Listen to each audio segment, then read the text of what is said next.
Terus apa lagi Ustaz? Ini kan kesini dikawal. Kamu lihat tadi saya lihat bodyguardnya juga besar-besar. Ya. Gimana tuh? Itu mereka sebenarnya bukan suudzon bahwa Eko Darut Tauhid tidak aman. Itu hanya sekedar langkah antisipasi menghadapi mak-mak garis keras.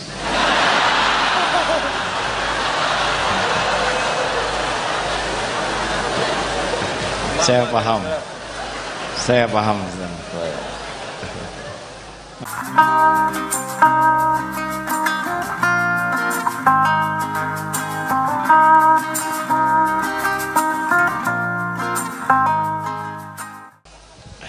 Punten.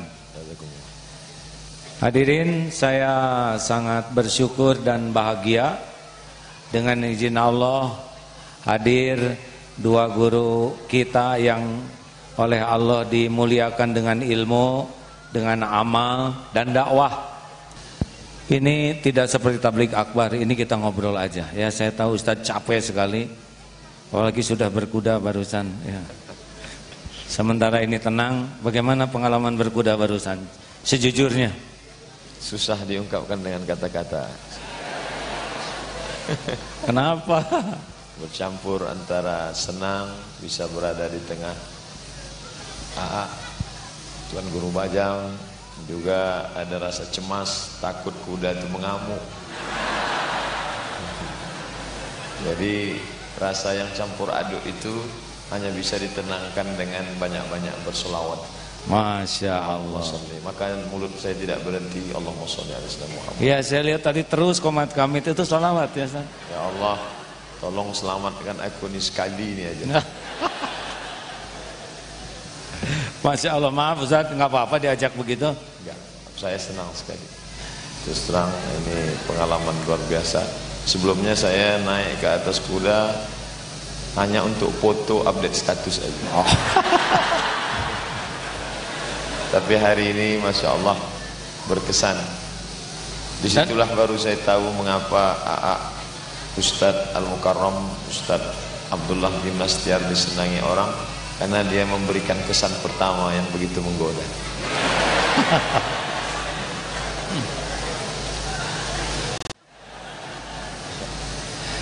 Alhamdulillah. Bagaimana rasanya lihat pesantren ini sejujurnya? Coba. Pertama, kita merasakan pertemuan antara dua, masa lalu dan masa depan. Masa lalu hijau, tanam-tanaman yang menyenangkan suasananya. Kemudian masa depan, gedung-gedungnya, kemudian prestasi anak-anaknya. Jadi ketika kita berada di sini, saya merasakan kira-kira anak-anak Indonesia yang akan jadi pemimpin masa depan mesti mengenyam pendidikan seperti yang buat saya. Enak sejuk begini Ustaz? Enak, tapi karena hati masih belum tenang agak. Tenang Ustaz, nah ya aduh tenang. Memang saya lihat beliau tuh jadi putih tadi wajahnya. Yang menenangkan saya ketika melihat ke sebelah sedang doktor aja takut, apalagi LCMA. Nggak ada hitungan dokter kalau di situ udah. Nggak ada, yang pucet aja dua-duanya. Karena sebagai moderator boleh nanya sesukanya. Ustaz, gimana rasanya jadi orang terkenal? Nanti yang ini ada lagi Ustaz ya. Orang yang sudah lama terkenal tidak boleh bertanya kepada yang baru terkenal.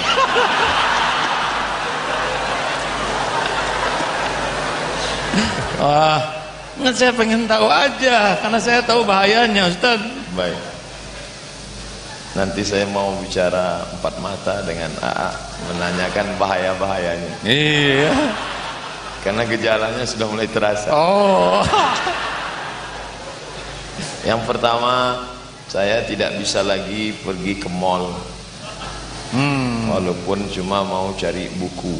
Karena nelangsa lah, potret. Ya, minta foto segala macam.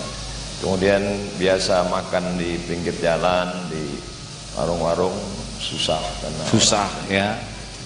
Potretan gratis. Ya. Kemudian ketika banyak orang-orang yang tidak pakai jilbab, tidak menutup aurat, minta foto. Satu sisi kita ingin mendakwahi, tapi di sisi lain bila itu diupload seolah-olah perbuatan kita itu pembenaran terhadap dia untuk Allah. Jadi saya berharap AA mendoakan saya supaya lulus ujian. Ya. Saya kami mendoakan terus. Amin. Karena saya yakin Allah takdirkan Ustadz begini pasti ada hikmahnya. Amin. Salah satu tanggung jawab kita adalah mendoakan para ulama. Ya. Terus apa lagi Ustadz? Ini kan di kesini dikawal. Kamu lihat tadi saya lihat bodyguardnya juga besar-besar. Ya. Gimana tuh? Itu mereka sebenarnya bukan suudzon bahwa Eko Darut Tauhid tidak aman. Itu hanya sekedar langkah antisipasi menghadapi mak-mak garis keras.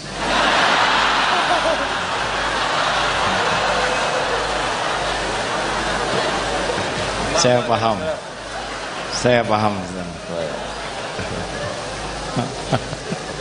Masya Allah. Saya senang sekali bisa berjumpa, bisa bersilaturahim.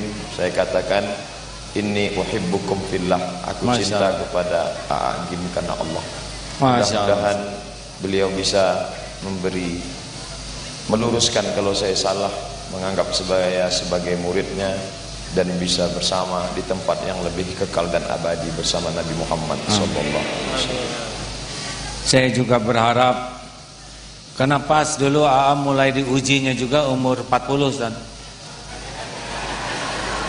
Iya mulai kayak ginian gitu ya, 40 sana sini dijemput helikopter ya gitulah, sampai Darut Tauhid kan. Darut itu babak pertamanya Tauhid Ustaz, bagus Tauhid itu ya. Sampai tahun dari 90-98 kita anteng aja, tidak banyak hiruk pikuk media. Tahun 98 mulai masuk TV, 99 mulai banyak, 2000 booming tuh pada waktu ceramah di Istiqlal. Wah, orang-orang tawa agim. Itu tiap TV gitu. Darut Tauhid rontok Pak, jadi Darut duit. Wah, saya sibuk sekali, nggak sempat ke orang tua, nggak sempat ngurus anak, nggak sempat ngurus santri. Sibuk pagi siang malam dakwah sana sini, TV sana sini. Zaman dulu belum ada medsos ya. Nah, itu benar-benar membuat hidup saya jadi tidak normal. Tauhidnya hilang, berkurang. Kata orang sukses, padahal itulah saat terburuk dalam hidup saya. Alhamdulillah 2006 akhir heboh. Saya tidak ngajarin Ustaz ya. Tiap orang punya garis masing-masing ya. Tenang Ustaz, tenang, semuanya tenang. Lalu mulailah babak ketiga, namanya babak belur. Nah, saya berharap Ustaz mah nggak usah babak belur begitu. Tapi enak dihina deh Ustaz. Ya. Kalau sadar ya. Insyaallah. Nah, itu pengalaman, nanti diceritain yang lebih lanjut ya. Kita bahas 3 mata insyaallah. Ya. Mata satu siapa lagi Pak Ustaz? Terima kasih Ustaz. Jazakumullah khair. Karena sudah ini bakal berat ceramahnya jadi ringan. Baik. Lanjut, boleh? Masih ada waktu Ustaz? Masih harus ada waktu. Masih ya. Ustaz, selama berdakwah ini, apa kira-kira masalah yang paling Ustadz lihat di kalangan umat Islam saja? Apa masalah yang paling pokok yang harus secara bertahap kita atasi bersama? Yang pertama, umat dimanapun tempat masih selalu disibukkan dengan khilafiyah. Satu, masih terlalu banyak sibuk dengan khilafiyah. Akibatnya apa? Akibatnya susah kita untuk mencapai target perbaikan-perbaikan ekonomi, politik, pendidikan, karena jalan di tempat hanya membahas itu ke itu saja. Jadi Ustadz melihat, sebetulnya kita juga lihat ya, masalah khilafiyah ini masih terlalu fokus dan menguras potensi umat ya, pikiran, waktu, tenaga, sehingga tidak bisa meningkat untuk menyelesaikan masalah-masalah lain, ekonomi, politik dan sebagainya, karena nggak ada waktu lagi, ada habis energi, habis ya. Satu itu, nanti saya akan minta solusinya. Dua, yang kedua, ketika sebagian kawan-kawan sudah hijrah lalu membuat komunitas, di antara sesama komunitas ini juga terjadi saling sikut. Oh, dua, ternyata ketika sudah berubah membentuk kelompok komunitas, mereka kurang bersinergi, malah saling menyikut, malah saling menjegal kawan seiring, menggunting dalam lipatan, menikam dari belakang, musuh dalam selimut. Wah, gitu ya. Coba diulangi Ustaz, udah seru. Menggunting lipatan apa tadi?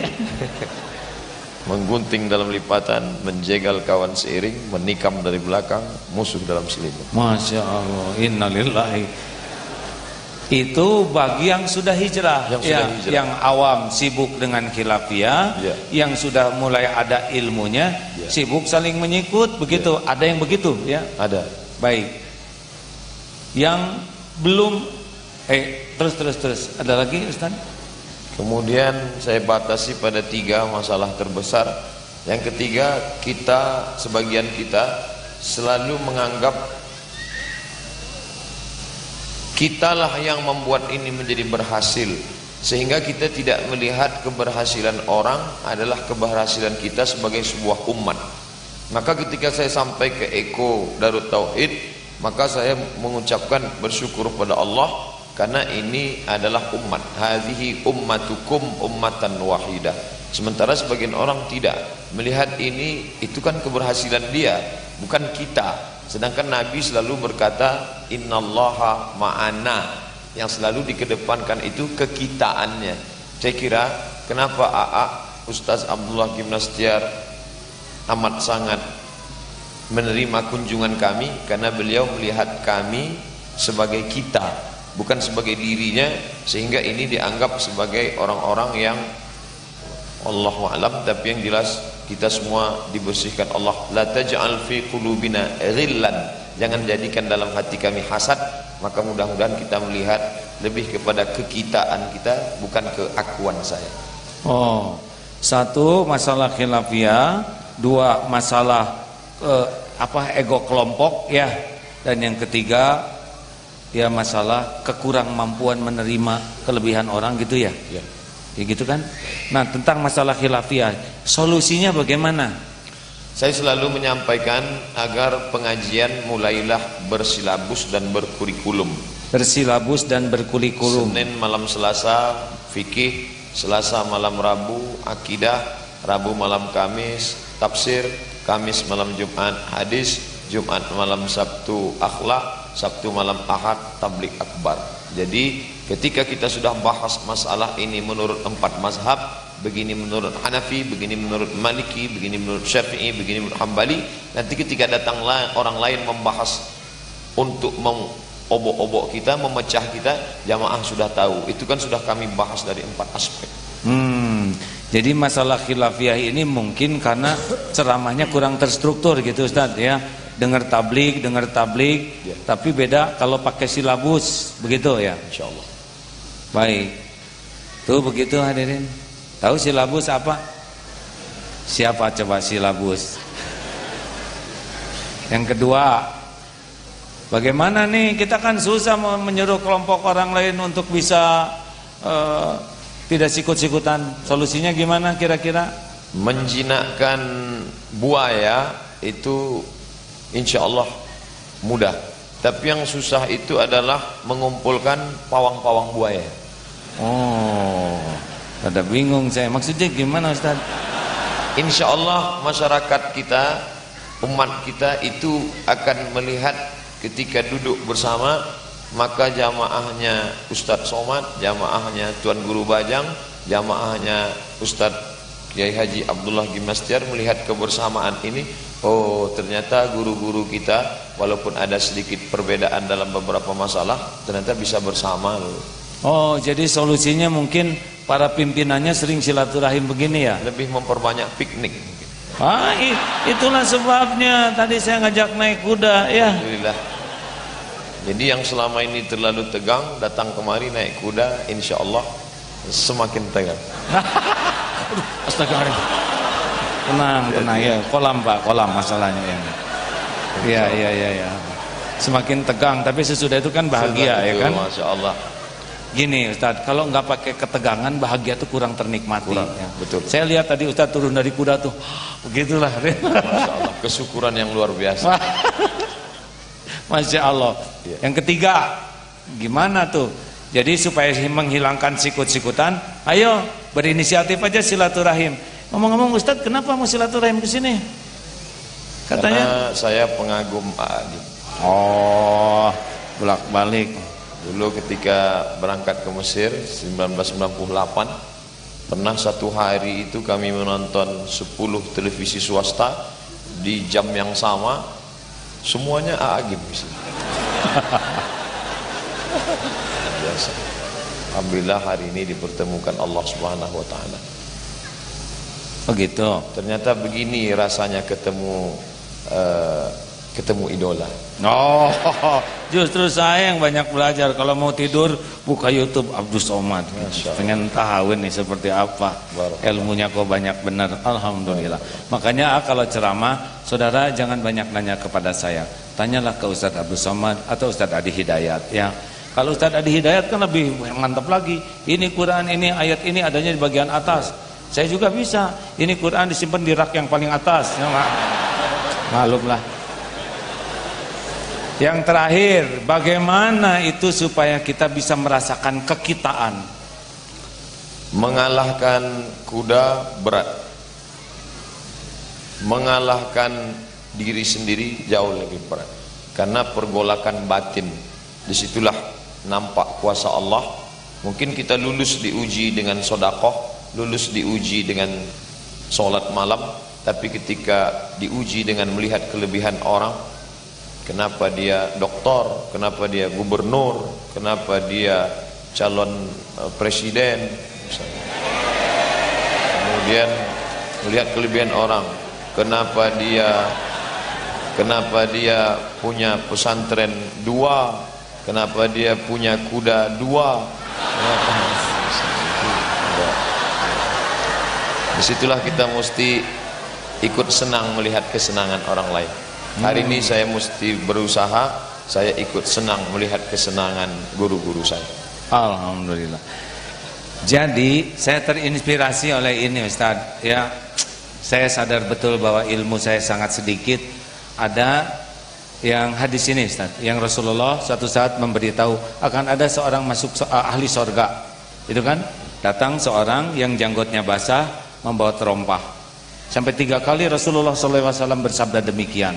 Lalu seorang sahabat Abdullah bin Amr bin As kalau tidak salah ya, mendatangi orang tersebut. Sahabatku, saya ada masalah dengan bapak saya, izinkan saya tidur di rumahmu. Oh silakan. 3 malam tidur di rumahnya sambil menyelidiki amal apa ini yang menyebabkan masih hidup disebut ahli sorga. Sesudah dilihat kan tidak ada amal spesial, biasa-biasa aja.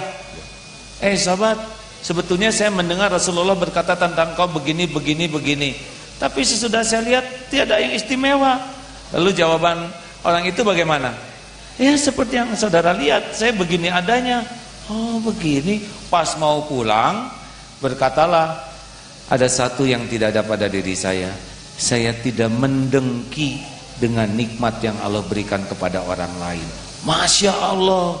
Dengan rahasia itu, amalan standar bisa jadi ahli sorga. Nah sekarang kita banyak ilmu, kita dakwah, kita bangun pesantren, tapi hati dengki. Sedangkan dengki itu SMS. Syusyah melihat orang senang melihat orang syusyah. Shin dan sodong. Orang naik pangkat, kita naik tensi. Nah hadirin, jadi rahasia yang paling penting supaya enggak dengki, tahu tidak? Mau tahu tidak? Ambil keputusan, kalau ada apa-apa jangan suka bengong begitu. Mau tahu tidak? Nah, rahasianya begini. Jangankan satu komplek, jangankan satu kampung, seibu sebapak saja Allah beda-bedakan takdirnya. Kenapa kita tidak ikut senang? Saya senang melihat Ustadz Abdul Somad muda berilmu, saya dapat ilmu. Saya senang melihat beliau TGB, Ustadz TGB jadi gubernur dengan segenap Allah berikan prestasinya. Wow, saya suka lihat dengan teman-teman yang diberi nikmat oleh Allah, karena itu pasti karunia Allah buat kita juga. Kalau kita sudah dengki, macet itu, dan gak ada gunanya dengki itu, hanya membuat kita dilaknat Allah. Orang dengki itu orang yang benci dengan perbuatan Allah. Allah ngebagikan nikmat kepada siapa yang dia kehendaki, apa urusan kita pakai dengki? Saya bagian bertanya, maaf ya. Saya lupa, tugas saya moderator ya. Kalau ulama boleh berpolitik enggak? Saya tidak menduga pertanyaan ini akan ditujukan ke saya. Ya kalau ke sini nggak aneh, ini kan politikus ya. Sekarang ke ulama yang asli bagaimana? Ketika Nabi Muhammad SAW di kota Makkah tidak ada sholat berjamaah karena khawatir akan diserang Abu Jahal, Abu Lahab, Abu Sufyan. Kenapa? Karena Nabi tidak punya kekuasaan.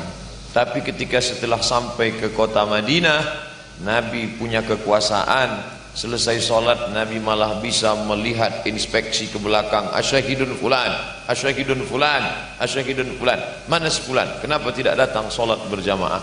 Itulah yang tidak bisa saya lakukan karena saya tidak punya kekuasaan. Tapi kalau imamnya gubernur, dia bisa tanya, mana kepala dinas, mana kepala badan, mana kepala kantor, mana kepala wilayah. Biasa dicek. Apalagi kalau setelah gubernur jadi presiden.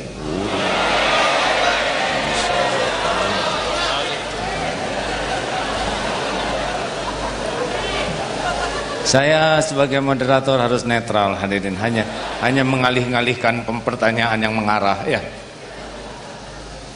Begitulah hebatnya kekuasaan ya, Ustaz. Ini saya cerita, beliau sudah jadi, tapi kemarin saya baru digosipin saja.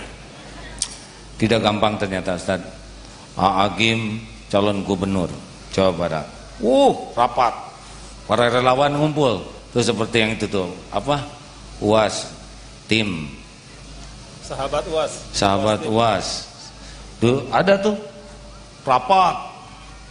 Mual, Pak. Mual. Iya. Rapat sampai jam 12 malam. Relawan. Pusing saya, ini teh belum juga daftar, udah mual.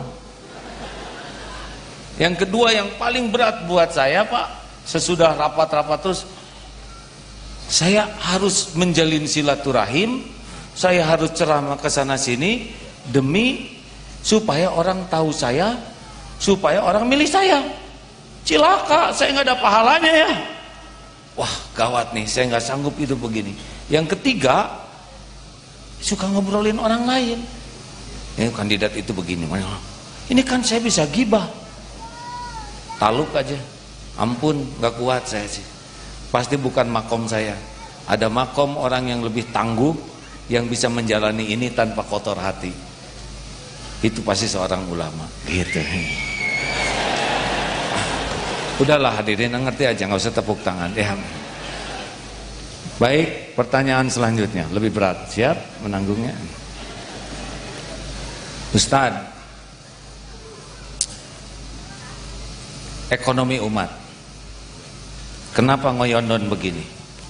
Kenapa ngoyondon itu bahasa Sunda ya, jadi berat gitu kalau mau jalan seperti anak kecil yang apa morot. Udah enggak, ganti bahasanya. Kenapa ekonomi umat menurut analisa Ustadz sebagai seorang ulama kok tertinggal? Kita lebih bangga beli ke orang lain daripada ke produk umat sendiri.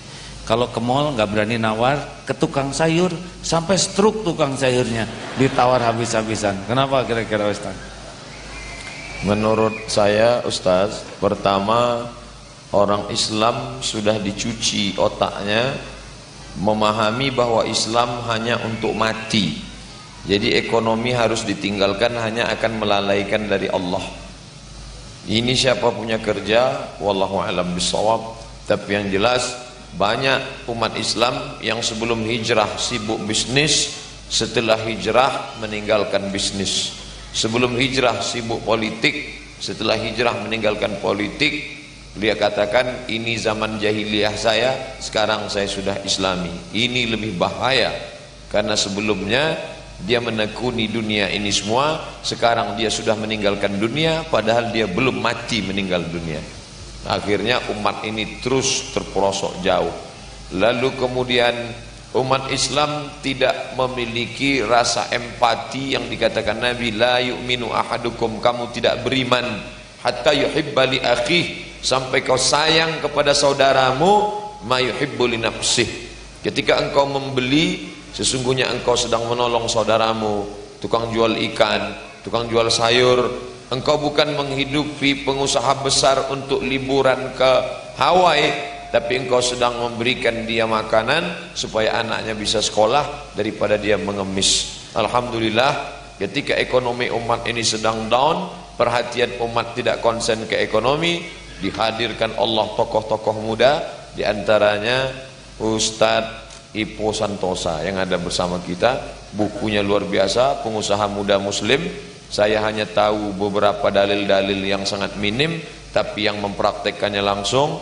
Di antaranya juga Al-Mukarram Ustadz Abdullah Gimnastiar, tidak hanya di bidang dakwah tapi juga bisnis. Maka siapa saja bisa menggali pengetahuan itu. Kalau ini kita kembangkan, insya Allah umat ini akan bangkit. Kalau sudah ekonomi umat bangkit, insya Allah money politik bisa dihindarkan, politisi busuk tidak akan bangkit, dan ke depan muncullah pemimpin muslim yang dipilih oleh seorang muslim yang independen, insya Allah. Jadi gimana sekarang, harus belanja ke siapa nih? Saya ketika ngajak sholat tarawih, orang tidak marah. Ketika viral video tentang marilah kita sholat berjamaah, orang tidak marah. Tapi ketika keluar video pendek, mari belanja ke warung muslim, disitulah baru keluar tuduhan. Ini anti kebinekaan, ini radikal, ini anti minoritas, ini orang tidak layak hidup di NKRI. Kenapa? Ada yang ekonominya terusik. Tapi saya tidak peduli, saya tetap deklarasikan, belanja ke warung muslim, hidupi usaha-usaha muslim. Yang punya tanah, buatlah Kita Mart, 212 Mart. Bagi yang mau buat nama lain bisa MKMart, Somat, TGB Mart, insyaallah. Saya berharap ceramah ini tidak hanya didengar tapi diaplikasikan. Ya. Kepada yang tidak beragama Islam juga tidak usah terusik dan tetap kebagian. Ya. Kita belanja ke toko ini, dia tokonya belinya ke sana. Ya. Benar kan? Benar, memang begitu. Jadi tidak usah merasa terusik, karena kalau ketimpangan ini semakin besar, sebetulnya membahayakan mereka sendiri. Kalau misalkan pihak-pihak tertentu yang tidak berakidah Islam terus membangun dirinya lebih besar dan menjadikan umat Islam termarginalisasi, ya, makin itu akan menanamkan benih-benih perpecahan, benih-benih kebencian. Yang benar itu mau berbagi bersama, ya. Begitu kan? Baik. Terima kasih Ustaz. Terakhir, ini pertanyaan penting. Saya bingung dengan istilah radikal. Bagaimana pengamatan penelitian Om Somad, ya? Ustaz Somad, ya, Abdul Somad. Ini Habib Rizik disebut radikal, ini radikal. Gimana analisanya? Kenapa ada istilah radikal dan sebagainya? Dulu zaman Buya Hamka pernah mengamuk karena dituduh komando jihad. Ustadz ditangkap, lalu Buya Hamka datang memukul meja dengan keras. Tidak ada yang namanya komando jihad. Lalu kemudian pecinya lepas, sakit. Tak lama setelah itu beliau meninggal. Saya baca dari sejarah itu bahwa fitnah kepada ulama ini bukan cerita baru. Dulu namanya komando jihad. Orang ceramah nahi mungkar lalu dituduh komando jihad. Kemudian berubah menjadi teroris. Setelah itu berubah lagi menjadi radikal. Kalau ustadz yang suaranya menggelegar dituduh radikal, boleh jadi ada pembenaran walaupun tidak benar. Tapi saya dituduh radikal, itu radikalnya mana? Apanya yang radikal?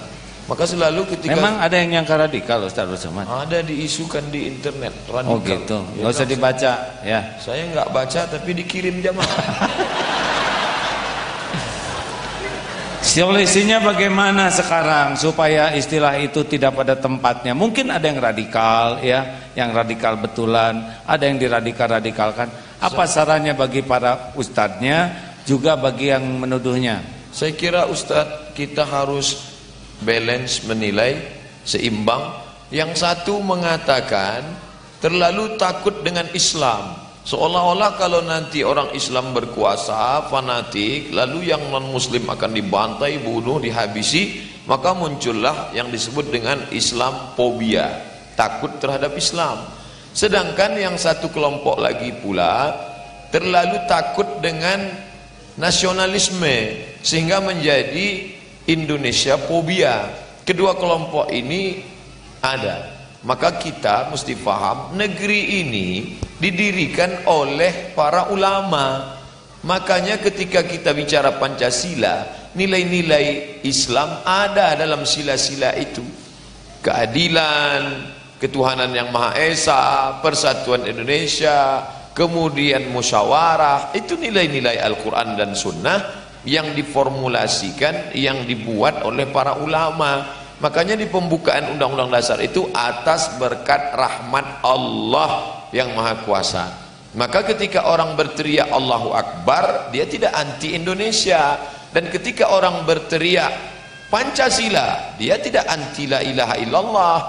Maka jalan tengah, wa kadzalika ja'alnakum ummatan wasata, bahwa engkau saudaraku satu keyakinan, ya la ilaha illallah. Tapi engkau tetanggaku yang non muslim, teman sekantorku yang tidak seakidah, kau mungkin bukan temanku satu keyakinan, tapi engkau tetaplah saudaraku dalam satu kebangsaan. Islam mengajarkan ukhuwah Islamiyah, tapi ada juga ukhuwah wataniyah, persaudaraan satu negeri. Ada juga ukhuwah insaniyah, sama-sama manusia. Dan ketika Nabi Muhammad SAW mengajarkan, satarijuna rijalan fis sawami, nanti kalian akan menemukan para pendeta di gereja, la ta'ridu lahum, jangan ganggu pendeta, la taqtulu sabiyan murdi'a, jangan bunuh anak kecil yang masih menyusui, wala syaikhan faniya, jangan bunuh orang tua renta, la taqtulunna syajaratan, jangan potong pokok kayu, wala ta'qiranna nakhlan, jangan cabut pohon korma, wala tahdimu buyutan, jangan hancurkan rumah. Ketika ini kita jelaskan ke khalayak umum, nanti yang berteriak-teriak radikal, teroris akan ditertawakan sendiri, karena sesungguhnya dia hanya menceritakan tentang sesuatu yang tidak ada. Mungkin sederhananya begitu, Ustaz. Ini teh ngerti enggak hadirin? Jadi jangan kepancing, tapi semua pihak juga harus evaluasi ya. Kita nuntut kamu jangan menuduh radikal, mungkin cara menjelaskan kitanya yang membuat orang yang berpihak jadi curiga. Gimana Ustadz, masih di sini sampai jam berapa? Panitia? Asal tidak naik kuda lagi. Tidak. Kudanya udah juga, kuda stres ya. Jadi sebetulnya gini Ustadz, kenapa sih harus memelihara kuda? Kan kita juga bisa memelihara kucing. Bedanya kita tidak bisa naik kucing, Ustadz. Baik, nah saya mau cerita sedikit pengalaman. Kan kalau ilmu malah daripada banyak, tapi ada satu pengalaman. Jadi gini Ustadz, ini kan ini penting ya, siapa tahu ini dari teman-teman. Suatu saat saya diuji dengan popularitas, penghargaan, ya seperti yang saudara-saudara. Yang saya rasakan, saya tidak lulus lagi. Ikut menikmati popularitas, kekaguman orang. Ceramah mungkin ada yang suka, ya, tapi Allah kan tahu siapa yang kuasa. Nah, sampailah Allah menguji, alhamdulillahnya dengan sesuatu yang halal. Lagi itu dihina, dicaci, dimaki, dibully. 3 tahun pertama tuh masih setiap hari yang tadinya menghormati media tuh berbalik, diburu seperti memburu apa, sampai ke kolong-kolong mobil memburu berita karena jadi iklan juga. ekonomi berkembang. Santri SSG dari 1000 yang daftar, cok 30. Karena rumit. Yang lelaki daftar bisa kamu berguru, yang perempuan daftar bisa kamu jadi yang ketiga. Jadi yang daftar hanya pemberani saja. Itu 2006 lagi, 2007. Nah, saya datang guru saya berkata begini, semoga Allah memuliakan guru saya, sangat mencintai guru saya ini ya, dan beliau tidak mau disebutkan namanya. Beliau berkata begini, alhamdulillah Allah sayang sama AA diselamatkan. Karena kalau tidak bisa sebuah khotimah seperti ini. Menikmati kekaguman, ujian, perlakuan spesial, karena itu nikmat sekali oleh nafsu. Tapi Allah tidak menikmati. Kasih jalan gimana? Saya nanya, saya mau diapalin. Ada seorang lagi ulama seperti pohon kelapa. Kelapa itu tidak pernah keluar sari patinya sebelum diproses. Satu, dijatuhkan dari pohon. Gak ada kelapa jatuh pelan, benar? Gak ada itu tahu. Udah jatuh, bukannya dibelai, dijabak sampai gunung. Dan gak ada yang senyum buka kelapa. Udah bedul, digetok, gak ada mukul kepala kelapa pelan. Sampai belah, udah belah, dicungkil, udah dicungkil, disisir, udah disisir, diparut, udah diparut. Saya dengarnya aja, ini sampai gimana Mbak? Saya harus apa? Nanti sampai akan menjerit, Qul huwallahu ahad, Allahus samad. Barulah. Bagaimana saya menjalani semua ini? Cuma satu, air mata tobat. Jadi selama bertahun-tahun saya hanya dididik menangis air. Tangisi dosa dari mulai balik, dari mulai dicatat dosa. Jadi pekerjaan itu saja. Lalu mau diapain? Semua Tuhan akan diambil. Akan menuhankan popularitas akan diambil. Benar, dibalik dari yang muji jadi janji. Menuhankan kekaguman ibu-ibu. Lihat, dibalik hati ibu yang tadinya antri di potret, dirobek potretnya, sekarang diselotip lagi. Saya tahu kan ada mekanisme. Kekayaan, saya perusahaan banyak waktu bertumbangan satu persatu, karena jualannya jualan AA. Kata guru saya, nanti kalau AA sudah lepas dari Tuhan ini, Allah akan mengembalikan dunia, tapi tidak ada rasanya. Jadi saya harus bagaimana Mbak? Kejar itu air mata tobat. Jadi saya ditegurnya tuh Mbak, kalau nggak menangis, mana suara termerdu AA katanya, gitu. Suara terbetul tangisan. Karena ujub, ria, merasa spesial. Wah, di pelakon kalau sedang ngerasain sekarang ya. Sama sini helikopter terbang, wah kawal kiri dan sebagainya. Itu naik di sini tuh, hadirin, kaki jadi nggak napak. Dan nurunin napaknya kaki ke dunia harus dicaci bertahun-tahun. Mungkin gimana ngilangin harta? Kalau ngilangin hartanya, alhamdulillah saya berterima kasih kepada Ustaz Yusuf Mansur. Beliau datang ceramah di Darul Tauhid. Berikan yang paling dicintai. Punya apa? Saya ada rumah yang paling ada di kota. Ini ada yang paling mahal, iya, sedekahkan. Habis rumah, tanah ada, tanah di sana. Wakafkan. Mobil, res, tabungan. 2 hari langsung habis harta. Alhamdulillah.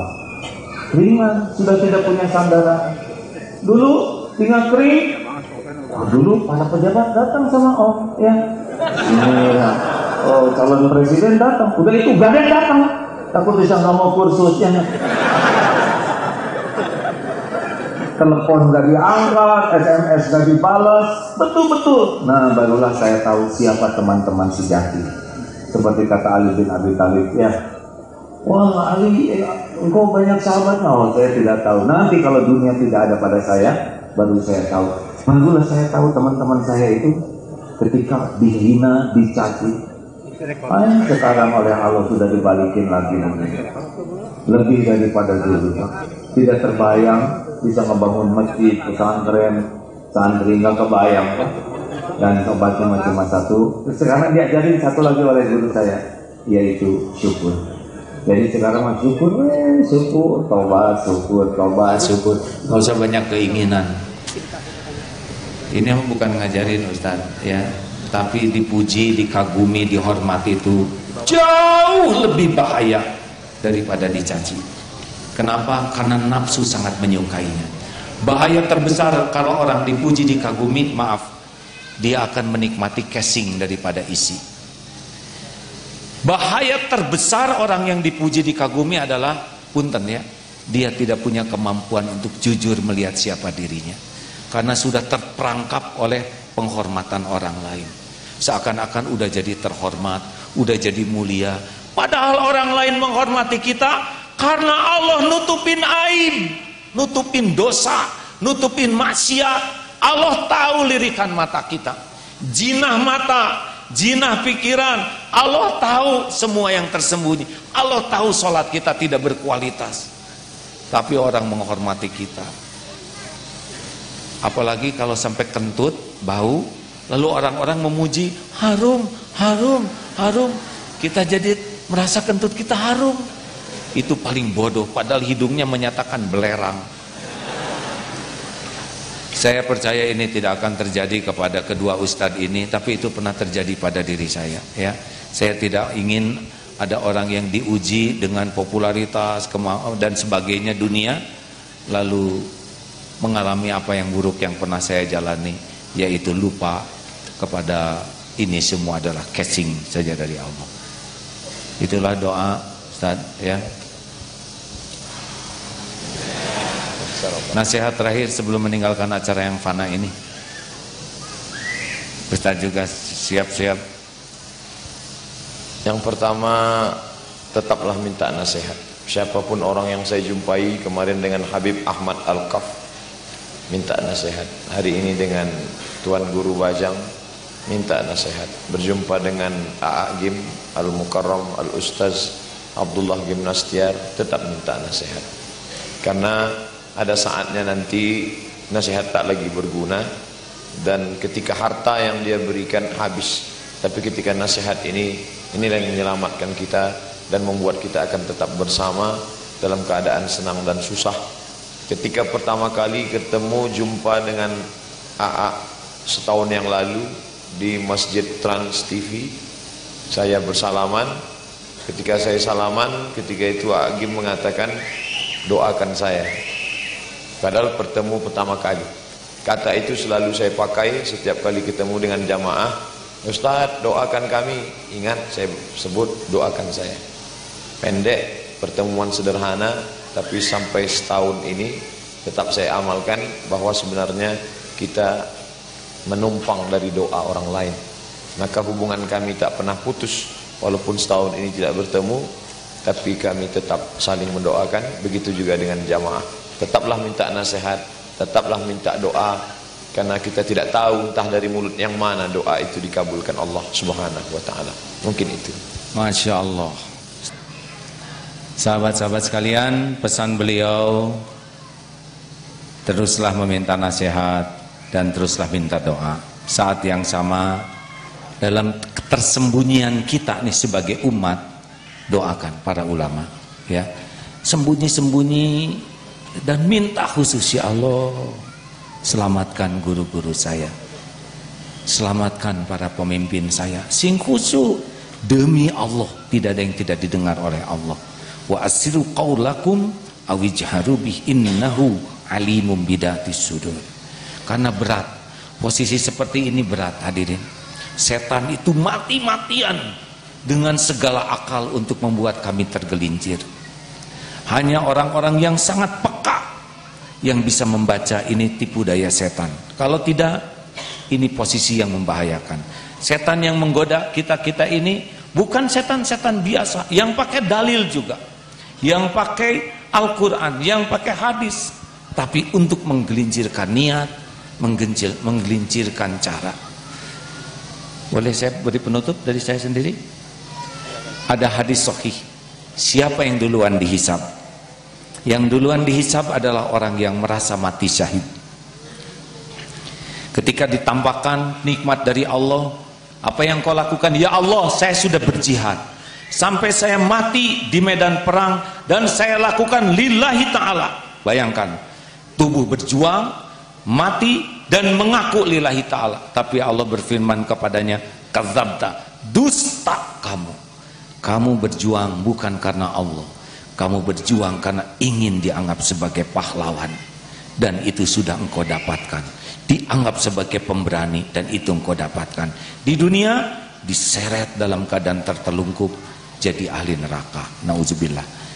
Tidak kurang perjuangannya, tidak kurang pengorbanannya, tidak kurang pengakuannya, tapi Allah tidak bisa terbohongi. Wa huwa alimum bidati sudur.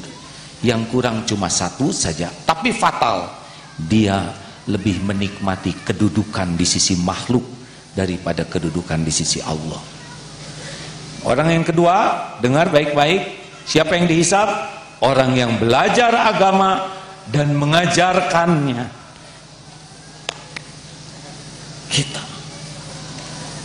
Ternyata ada yang tidak bisa masuk surga.